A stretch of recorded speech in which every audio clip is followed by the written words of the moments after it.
आप देख रहे हैं एकता बी न्यूज शाहिर खान। आइए देखिए आज की रिपोर्ट। माननीय सदस्य श्री सुरेश महात्रे जी।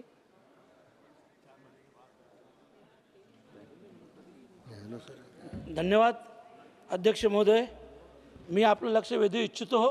नवी मुंबई आंतरराष्ट्रीय विमानतळ जे काही दिवसातच चालू होणार आहे आणि या विमानतळासाठी स्वर्गीय दिबा पाटील साहेबांचं नाव द्यावं असं स्थानिक भूमिपुत्रांची मागणी होती आणि त्या मागणीला अनुसरून महाराष्ट्र सरकारच्या विधिमंडळात आणि विधान परिषदेत देखील दोन्ही ठिकाणी एकमताने ठराव मंजूर होऊन तो ठराव केंद्र सरकारकडे आलेला आहे।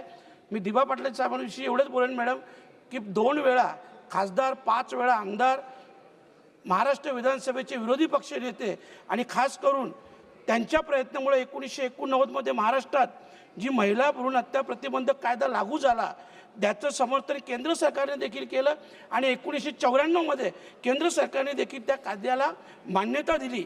1984 मध्ये जो झाशी गावचं आंदोलन झाला सिडकोच्या विरोधात मॅडम, त्या आंदोलन देखील दिबा पाटील साहेब स्वतः जखमी होते, 5 लोक हुतात्मे झाले आणि त्यानंतर भूमीच्या बदल्यात भूमी असं 12.5% पुनर्वसन धोरण लागू करण्याची मोलाची भूमिका त्यांच्यामार्फत बजावली गेली।